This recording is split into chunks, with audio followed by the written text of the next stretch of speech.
course. No problem. Yeah. Testing, testing.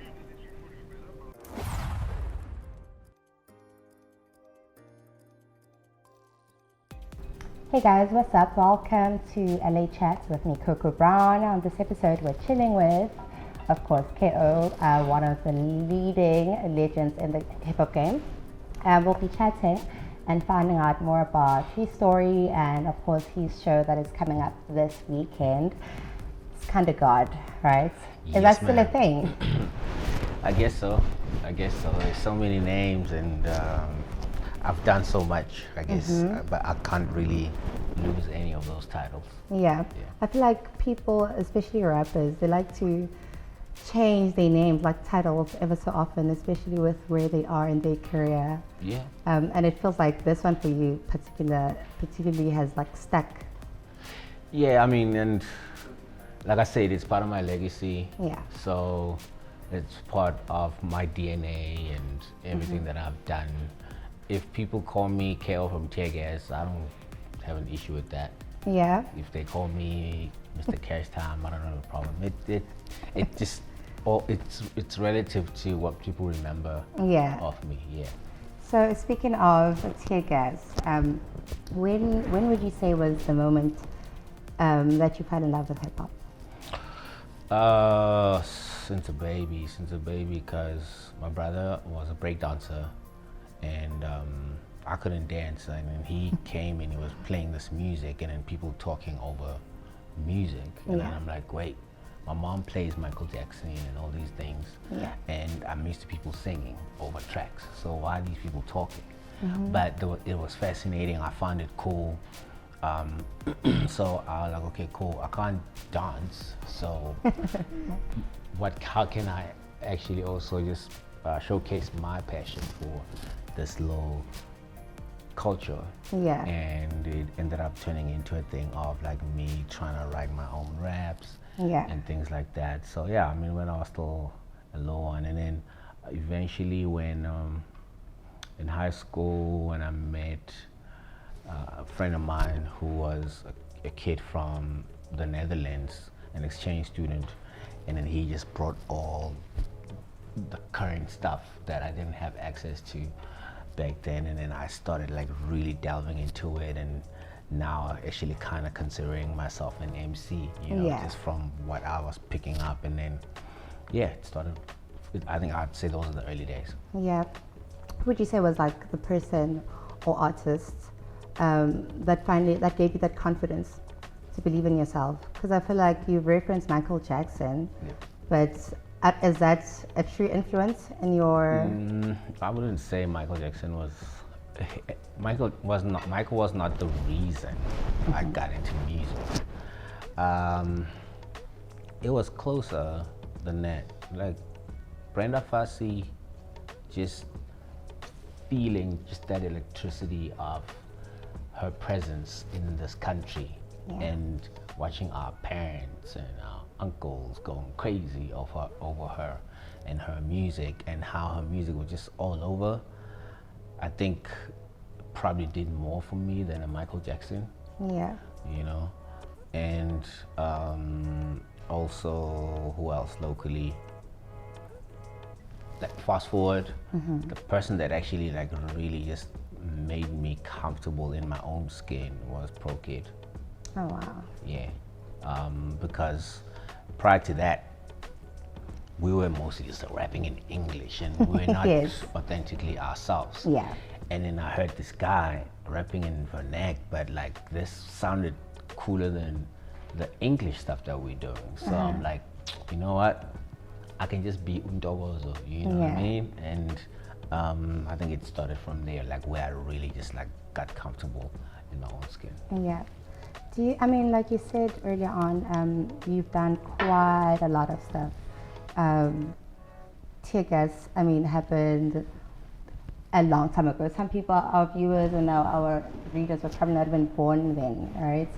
And I know like with South African hip hop, there are some platforms that try to keep, the true essence of hip hop. Yeah.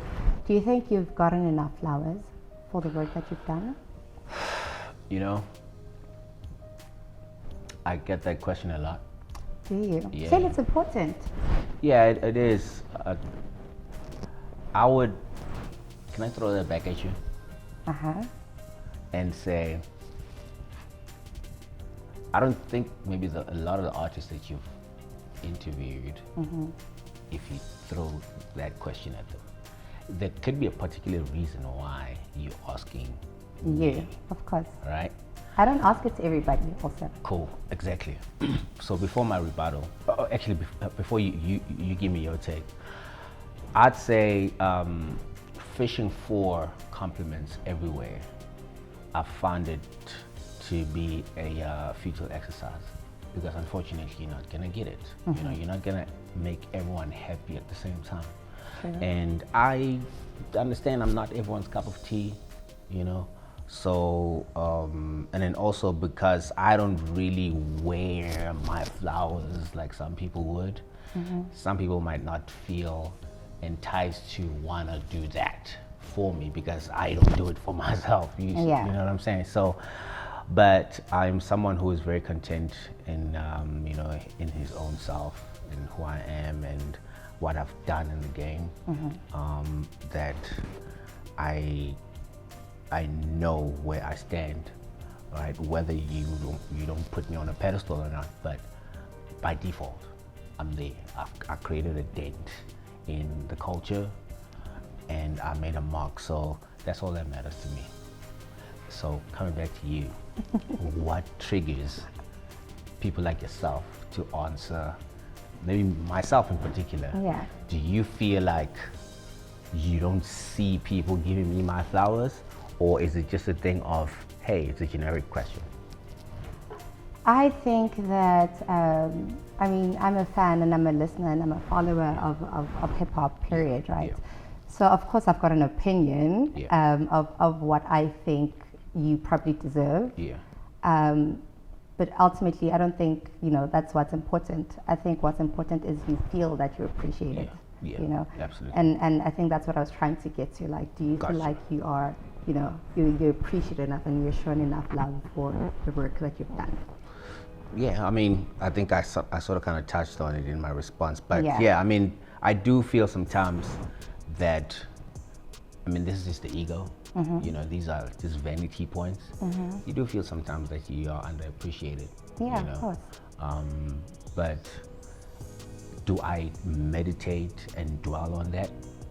Hell no, because if I operate from that perspective, I might get discouraged every time I actually come across someone who doesn't really revere me that way. You know, so I just focus on what serves me and pull from within than expecting people to actually be the ones that are supposed to carry me.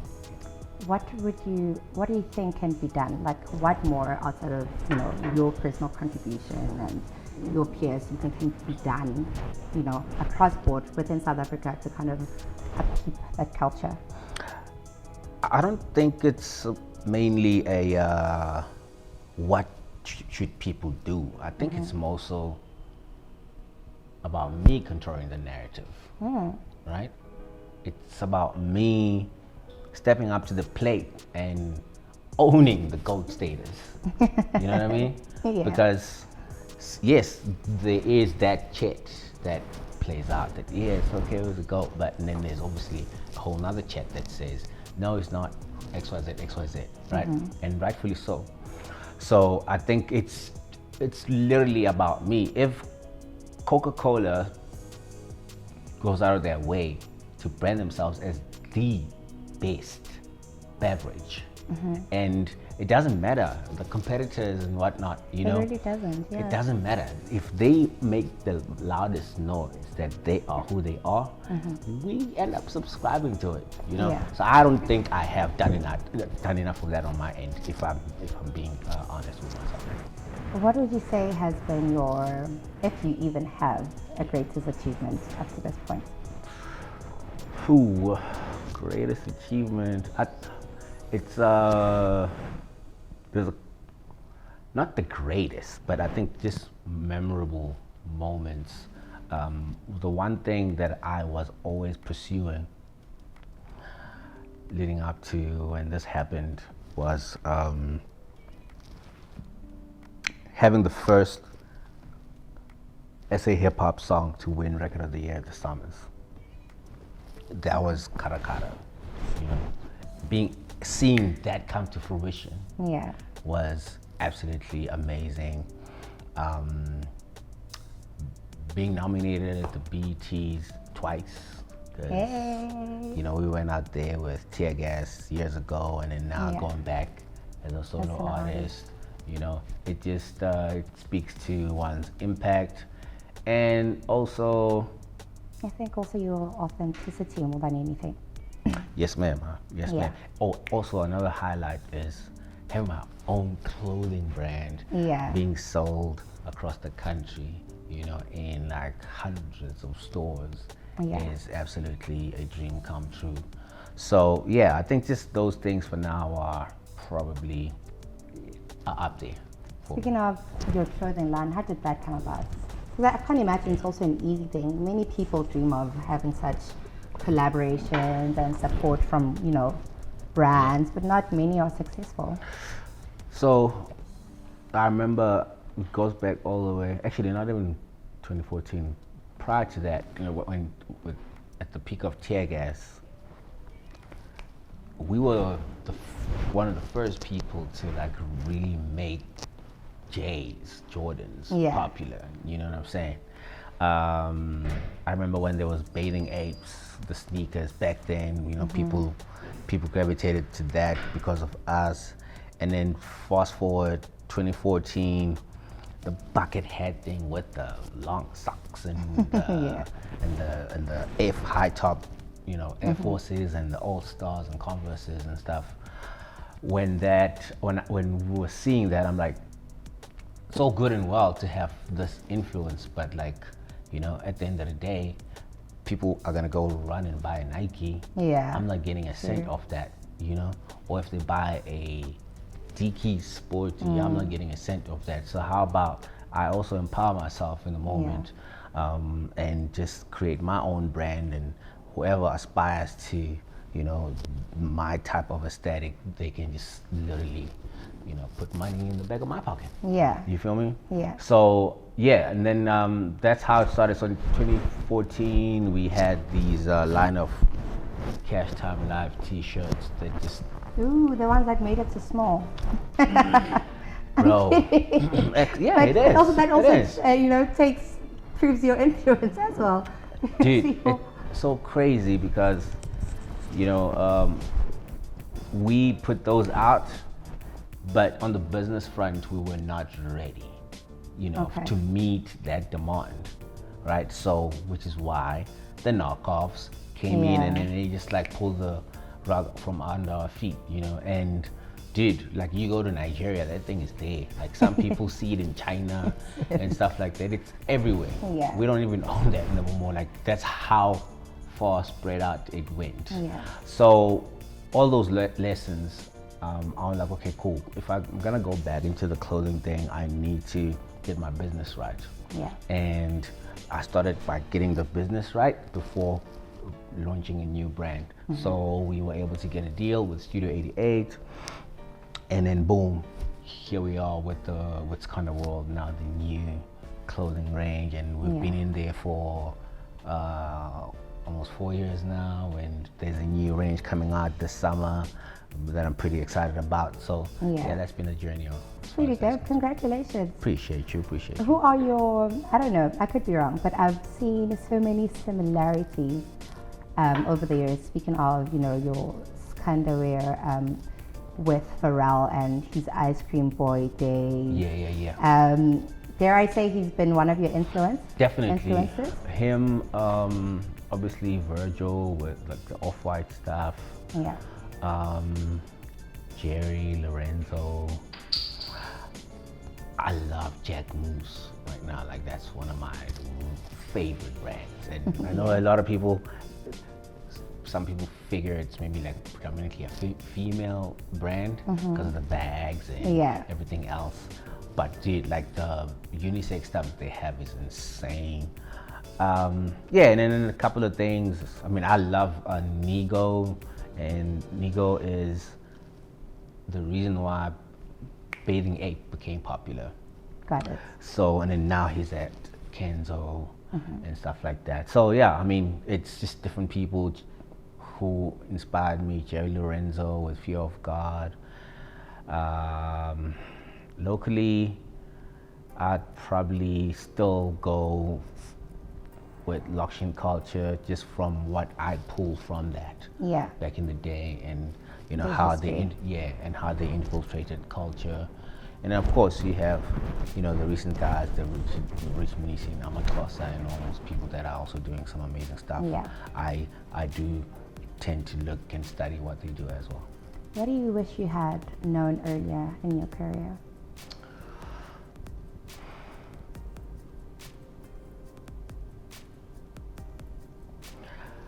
What I wish I would have known earlier in my career would probably be people are only loyal to the money. Oh. Yeah. People That's are a tough only one. people are only loyal to what pays them. And do I blame them? No. You know, at the end of the day, it's all about survival. But sometimes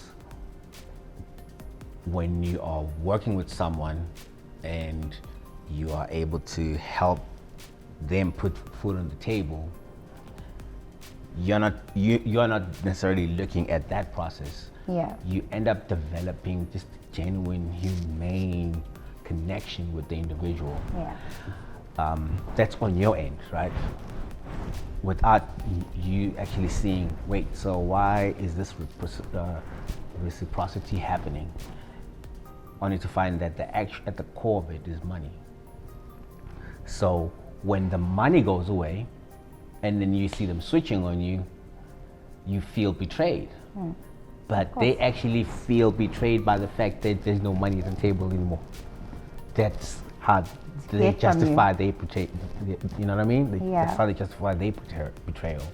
So yeah, I mean, of recent years, I've completely, and this is not who I want to be, but kind of distance myself, like detach myself from any emotional connections with people, because of simply just that, being jaded and having seen it in so many instances. Like, oh wait, I thought we were, and then boom, you know what I mean? You see something different.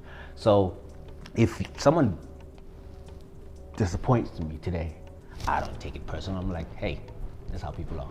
So I've learned to really take people for what they are. You know what I'm saying? And I still respect it. You know, if you feel we can't be friends because I don't feed you, hey, I respect it. Sounds also like a lonely life to live, almost. Well, because I mean, if you're consciously trying to not, you know, be attached to people, then that means you don't have a lot of people in your life. I'm not gonna lie to you. I don't have a big pool of friends. Yeah.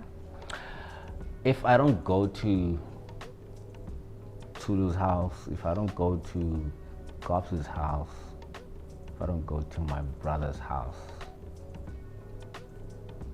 where else do I go? No way. It's crazy. Yeah. This is probably our very first conversation, and I've known you for many, many years. It's insane. Right? And because also, like, what that has created in me, and as much as, yes, cool, it's me protecting myself from whatever. Yeah. It has also ostracized me from different types of connections from people, because yes, it doesn't mean that everyone that I come across is looking for superficial things. Yeah. You know, some people are just genuinely, you know, great people. So you end up just, unfortunately, like now missing out on those encounters and creating those relations and those people. Do I hate that I miss out on those opportunities? Nope. Because when it's all said and done, I am someone who pulls a lot from within myself, you know, and I think it comes from a place of self-belief and confidence. Yeah. That if I decide that I'm not wearing Nikes anymore, it's not because I'm watching everyone not wearing Nikes anymore. It's because I feel like, yo, I think I can start a new wave. I can create this, right? So, and then I get to walk in the streets with my head in the clouds, because I don't care what you are thinking. I'm more so like, I know for a fact though, you're watching what I'm doing. Yeah. You know what I'm saying? So it's that type of confidence that I've cultivated over the years. And the pros and cons of it are exactly what I just said. You know, it kind of does just isolate me from certain things. Speaking of not caring what people think, is there something that you wish people knew about you? That obviously they don't.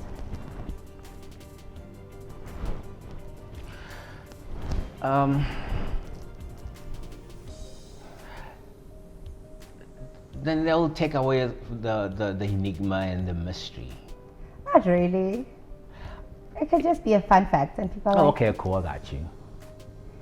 I mean, I if you don't want to add depth to it, you don't have to. No. Well, cool.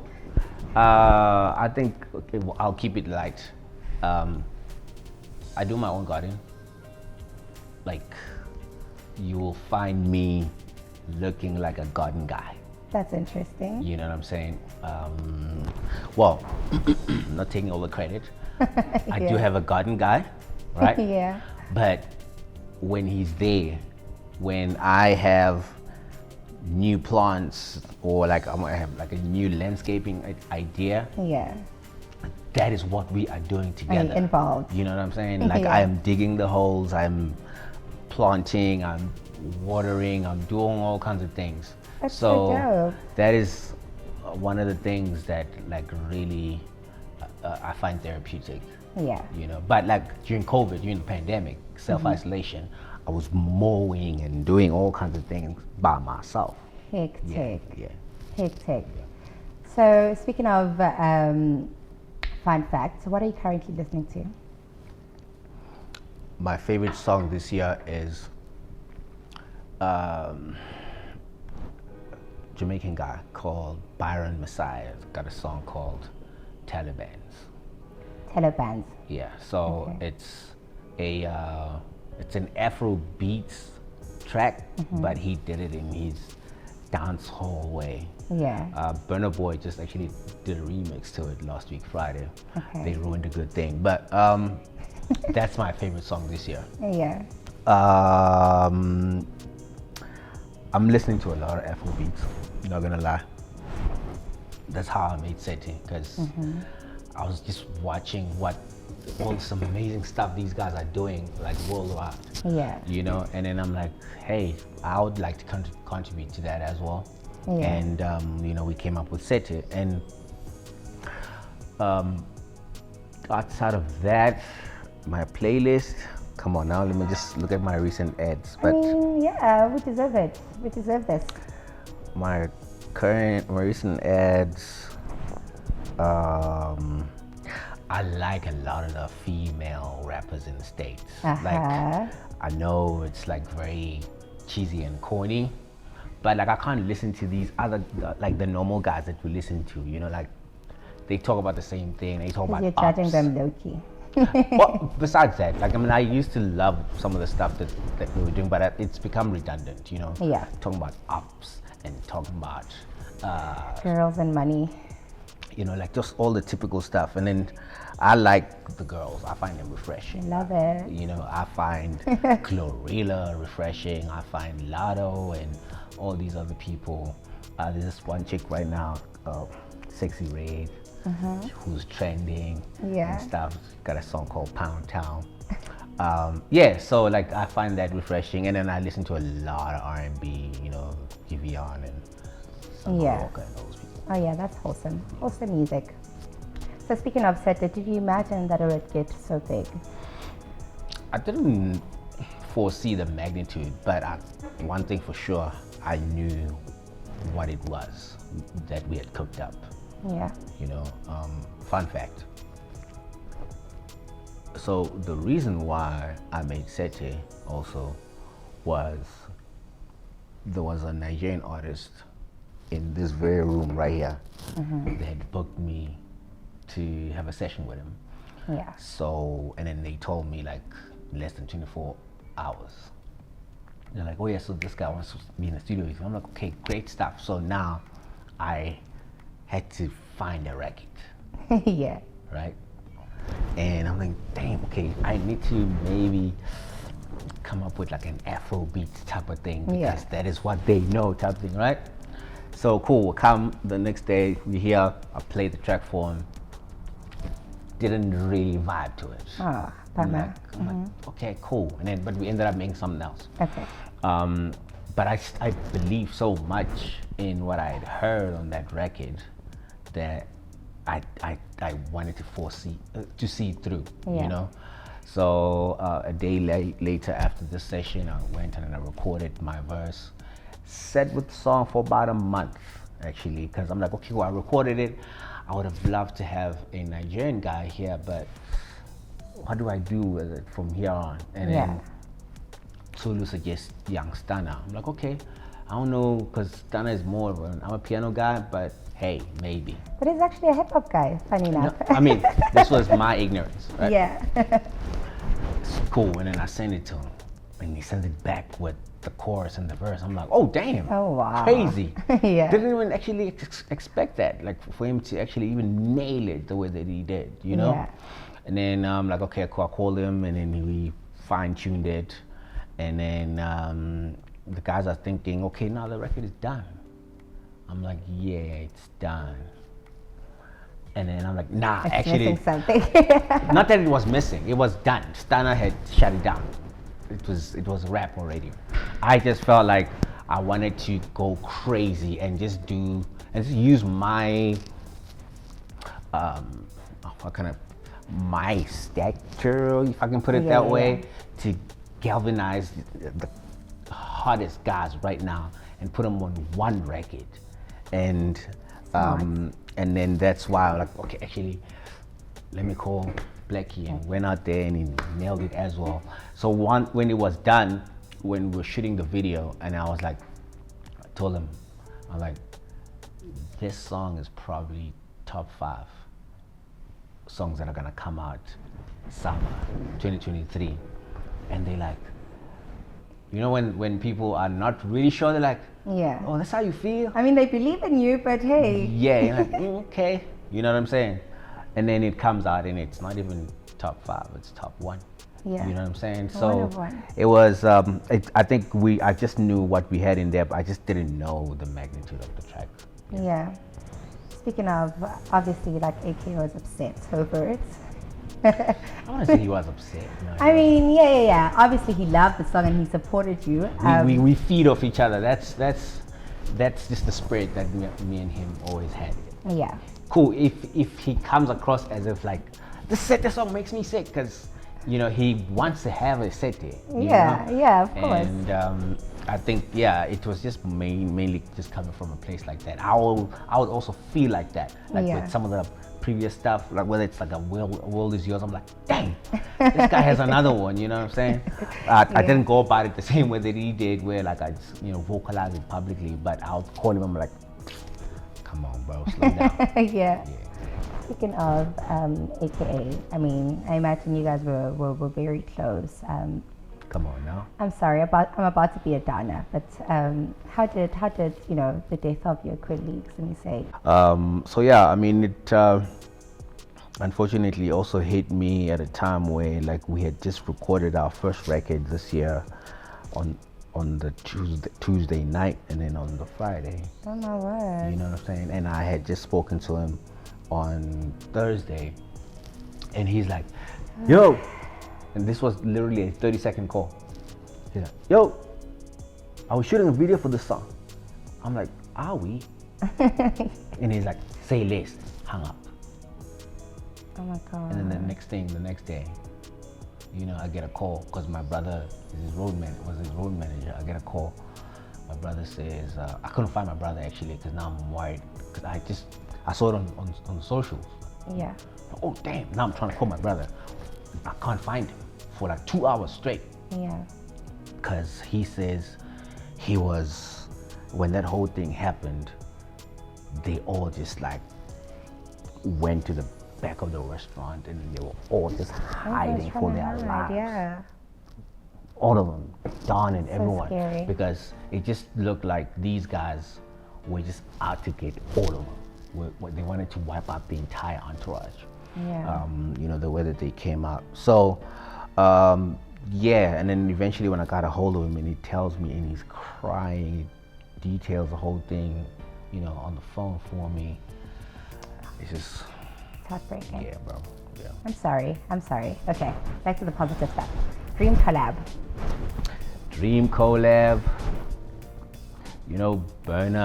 Burna Boy was here.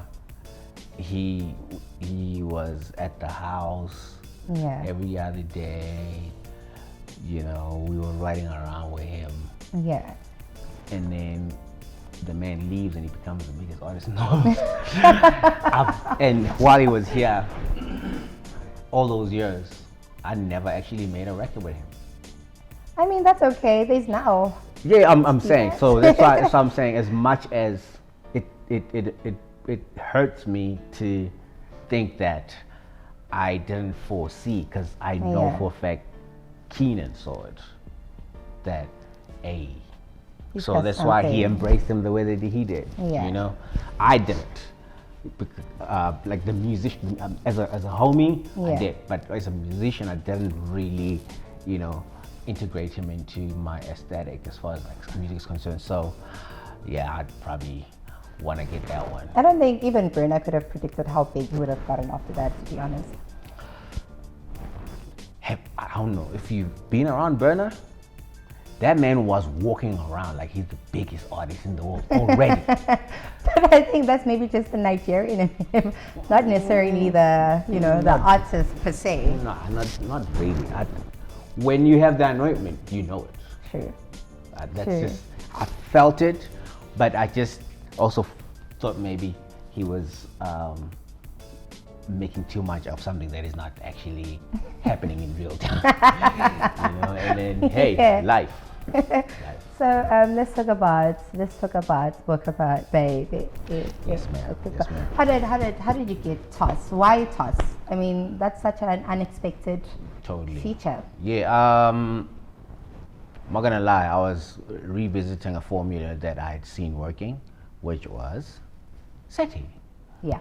I go and I pull someone from a different genre who's known for other things, and he comes onto this sound and aesthetic, and then he shines in the form of Young Stunner. Yeah. Right.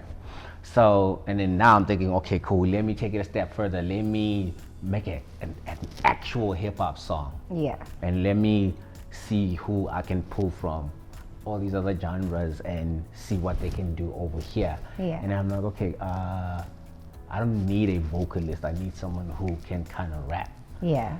And the DOS idea hits me, and when we reached out to him, didn't even send him the song. He says, okay, cool, so I'm gonna pull up. Then Avanti felt like obliged. Like, he was calling me, asking for things. I have to say yes.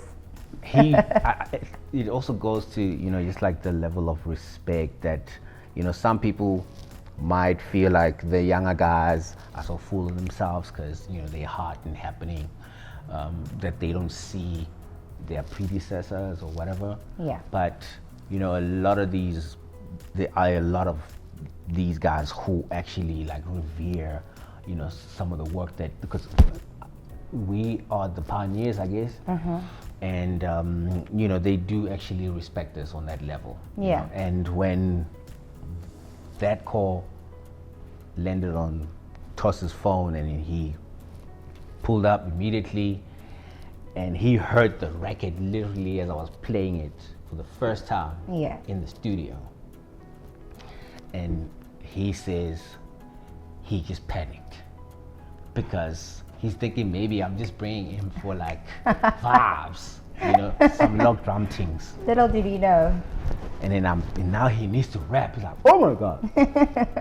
And then literally I saw that man walk into the booth and he just like locked himself in there. I'm like, okay, based. And then I left. Right? I went to go buy them drinks, just to, you feel me? Yeah. Make them more comfortable. And bought them some things. I come back, he's got like the start of the verse. Yeah. Right? And then I'm hearing it, I'm like, oh, damn, put that down ASAP. And then so he records that, and then after that he's like, okay, cool, I don't know, what should I do, what should I do next? And then we started building the verse and stuff like that. But a lot of it, he did the heavy lifting on that record, because I think him just understanding that the moment was not about working with K.O, but it was, wait, so I'm actually people know me for like dancing and all these piano things, and then now I'm about to do this on a hip hop track. Yeah. I need to step up to the plate. Yeah. It's a great moment. Dare I say something that matters? Yeah. And there he was, and came out and he excelled, and I'm proud of him. He did something amazing. Well, he did great. Yeah. So I think like this is maybe the fan in me, but how come we didn't get like more visuals from the album? Yeah. Dude, I got moved from pillar to post with this album, right? Yeah. So last year, after Sete, obviously, so we're thinking, okay, cool, maybe let's just throw out a video for Machito, put that out, but it wasn't a single, it was more just a visual. And then I'm thinking top of the year, and I also didn't want to go for a song that was going to compete in a way with Sete, because Sete was it had a life of its own to this day, right? So I'm like, okay, cool, what do I do top of the year? I want to go out with the song with Pavi Cooper and Zuma and Sakodi, right? That was a perfect song, This is my personal favorite song on the album. Mine too. Right? So I'm like, I'm starting the year off with this. The energy is right. Even the messaging is right. I'm a pooper, all that. You know what I mean? It's the right messaging. And then I have also the label on my neck. We need a remix of Sete. Right? So I'm like, I get all that, but I wanna, the Sete is cemented. Yeah. Why do we, the whole team is like, yeah, you need that remix, bro. You need the African cosign. Yeah. So I'm like, all right, cool. I make all the decisions, as far as my career is concerned. And a lot of times, yes, I do seek advice, but I also am someone who is still confident enough, in not only in myself, but in the team around me, to listen to the advice. Yeah. You know what I'm saying? And then also, when they talked about the Wizkid and Tam's Essence conversation and how Bieber was brought on board to, just to add more mileage, it kind of made sense in my head. I'm like, okay, cool, I get it. So boom, we do the remix. So now I've got that going, and I'm about to shoot the video for it. Yeah. And then Diamond Platinum has Ramadan happening. Yeah. So, and then I can't now go and shoot a video for Fezek because now the focus is this remix conversation. Oh my right? gosh. Before you know it, it's almost June and the video hasn't been shot for the remix. Now I'm like, damn, man, I still owe people a record on the album, the one with which ended up being Rockabye with Toss. Yeah. So obviously, naturally, that comes in. I shoot the video for that, and then I'm already cooking up a new album because I'm so stressed listening to this. I know, right? I have a new album that's about to come out in the next couple of months. Oh my So word. I'm thinking, what's the point? it makes no sense for me to go and shoot a video. I can do it. I mean, can shoot it does videos. make sense. I can shoot videos. It's easy. I'm gonna advocate for us. It does make sense. Please think about it. There's still time. There's still time. I appreciate you. Speaking of record labels, what do you think is the secret to running a successful record company? Hits. That's simple. Hits and stars. Because everything starts with a song. Mm-hmm. Songs keep the lights on. Yeah. It's not money that keeps the lights on. It's songs. Because you can have money coming in from wherever, dumped onto a record label to make a hit song, to make a superstar. Mm-hmm. Manufacturing them. But if it's not there, it's just not there. It used to work out that way back in the day, where like a guy, hey, this is the music business, there's all kinds of things that have happened, and people will launder their money through the entertainment business, right? So they come in with like gazillions. Now, okay, cool, we're gonna buy radio airplay, we're gonna buy TV airplay, we're gonna buy ad space and media, we're gonna buy awards to make this person look like the biggest thing ever, right? It used to kind of work out that way because we were being programmed. When you hear a song so much over and over on radio, okay, so I like this song. We're being conditioned. Yeah. These days, radio can play your song 1,000,000 times over, no one cares, because the power is in the hands of the people now. If I say I'm gonna go on Apple Music and I'm gonna play a different song than the one that you think I'm supposed to play, there's nothing you can do about it to convince me. I like what I like. You can't force me to like your music, right? So all those things now simply just mean the product just needs to be a hit product. It needs to be compelling enough. The artist needs to be compelling enough.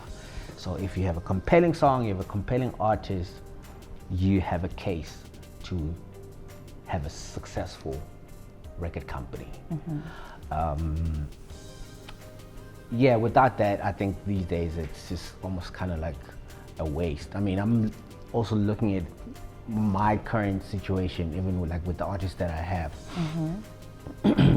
They don't have hits yet.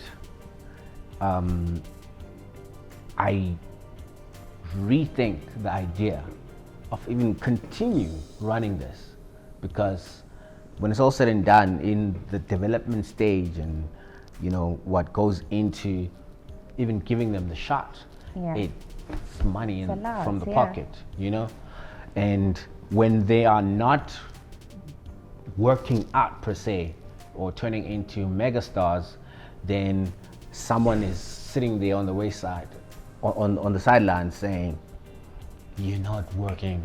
You're not doing what you're supposed to do with these guys." True. So now you're dealing with that. Dude, you don't even know what we're doing over here, XYZ. No.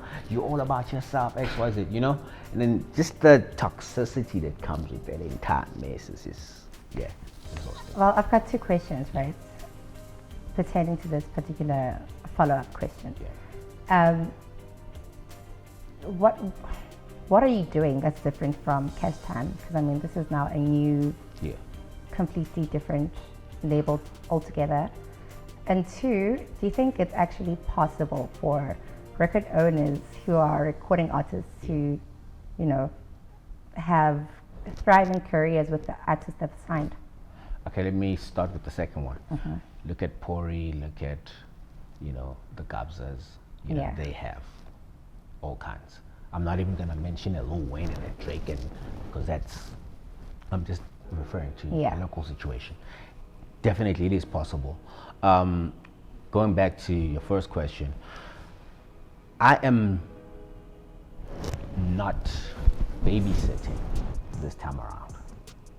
I don't have to sit with the artist and make a song and do X, Y, Z, and I want the guys to stand on their own 2 feet. Whether KO is there or not, you need to be your own guy. Yeah. Right? And also compared to back then, there was a lot of just emotional and personal and humane connections with those guys that I had, right? So I wanted them to win on the strength of, man, this is my little sister, or this is my brother, you know? So I went into it like fully vested on not only just on the financial, but just on a homie type of level, brother type of level. So this time around, unfortunately, because of being jaded and everything and being detached, I'm keeping it strictly business. Hey, here's a platform. You want money to shoot a video? You want to go to the studio? Yeah, go ahead. Go do what you need to do. We'll foot the bill. That's how it is. So someone might say it's a tougher way of doing it. I don't think it is, but it goes back to also what we just hinted on about an artist who's busy on their own. How can they, you know, breed another one who's just as successful as they are? I don't have time also to do the babysitting, you know, but these resources that I have, the reason why I'm busy, I'm busy because it allows me to have these residuals that I can come in and invest in these guys, to support them, you know. So if someone turns around and says, yeah, but you need to be there more or X, Y, Z, then it means I need to slow down from what I'm doing and see this through. And what if this doesn't pan out for me? Then I'm losing mileage, because I also have bills to pay. I have family to take care of and all those kind of things, you know. But if I'm able to be there with the resources, the artist, the onus is on the artist to make do with what they do. It's like coming here and saying the head of Sony needs to babysit me because I'm signed to Sony. So he needs to make sure that I am successful. No, like, he gave me the platform.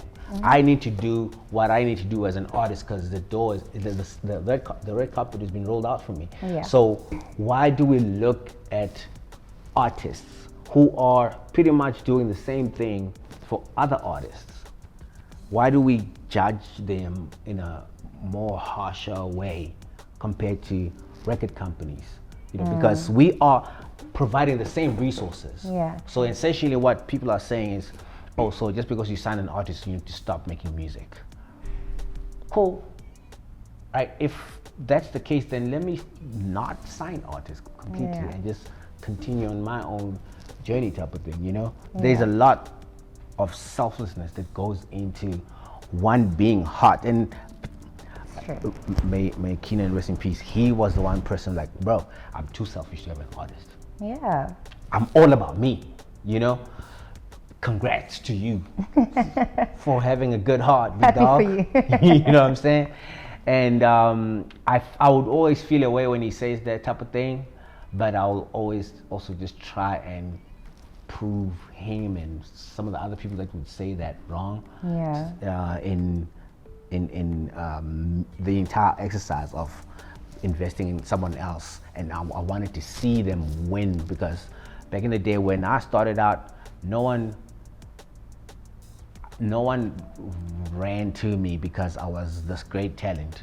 Someone just felt like, I see something in you.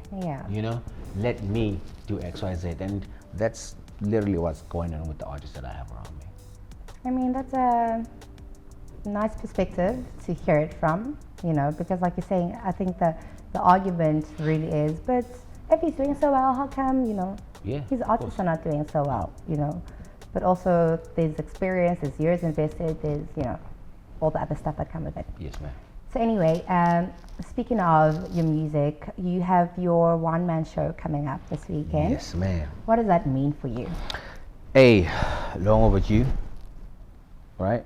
Hey, and excuse me? Long overdue. Long overdue. Yeah. Okay. People, again, so going back to one of your earlier questions about flowers and all that.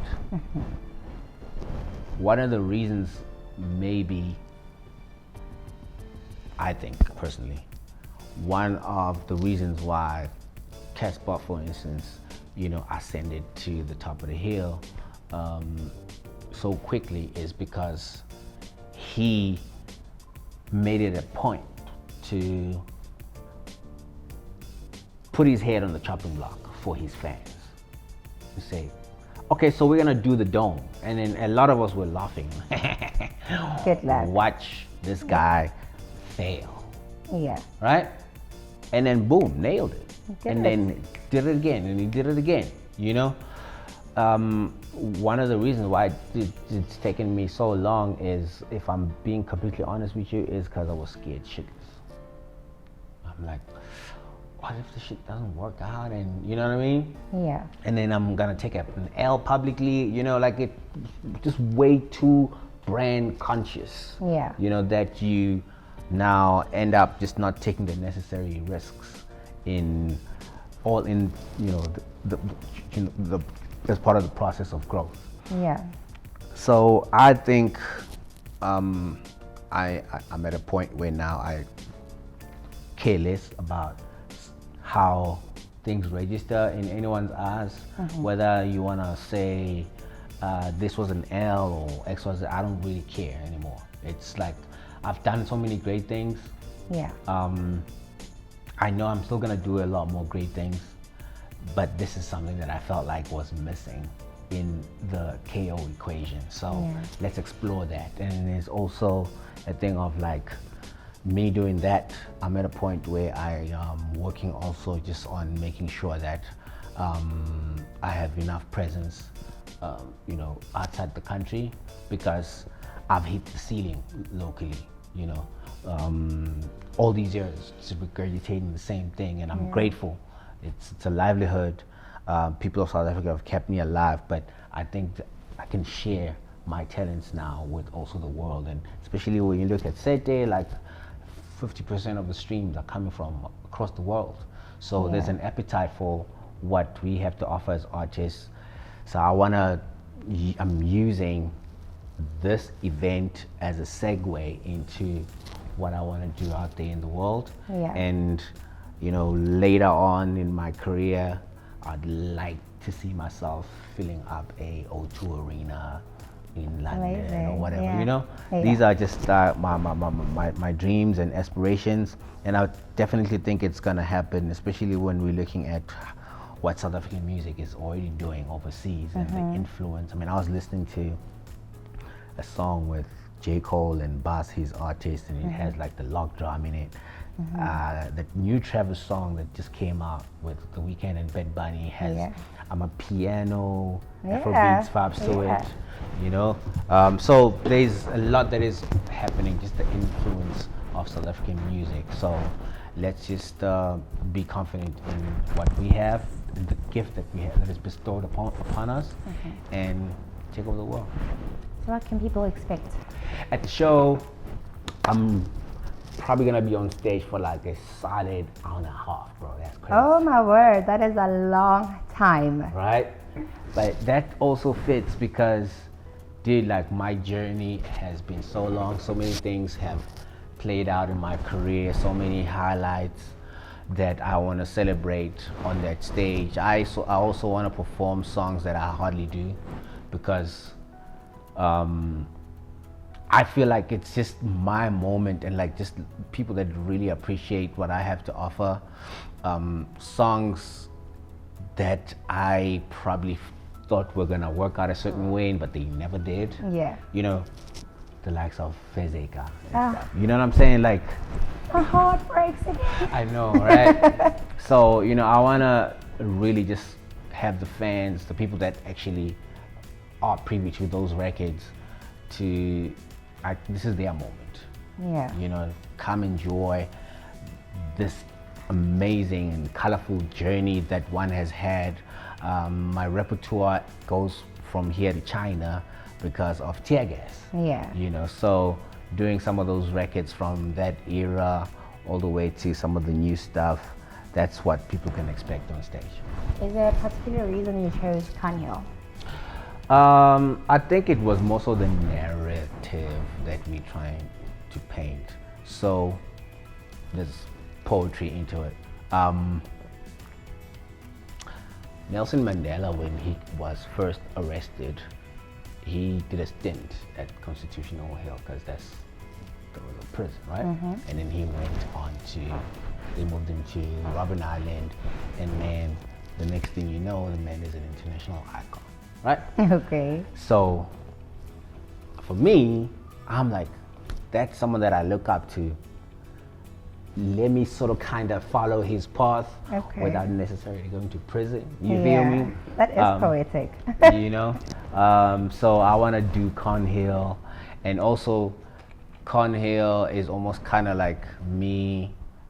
It's a proverbial mountain or a hill that I feel like it officially says, I have conquered the South African hill. Now I need to go conquer the international hill and be part of the Mount Rushmore thing out there in the world. You know what I mean? So there's a lot of that. You know what I'm saying? So there's a lot of poetry into it. We definitely were looking at other venues. We just like the narrative that came with Con. Yeah. I mean, it's amazing. It's a brilliant venue. It's cold, but I'm sure yeah. That doesn't stop us from coming. We just worried about the weather, but please don't be spooked. We're gonna have heaters. It's gonna be nice and cozy. It's gonna be a lot of fun out there. I love that. You mentioned briefly that you're working on your album, and you also mentioned your summer range. Are those some of the things that we can look forward to within the near future? Yeah, the summer range, Skhanda summer range is coming out beginning of September.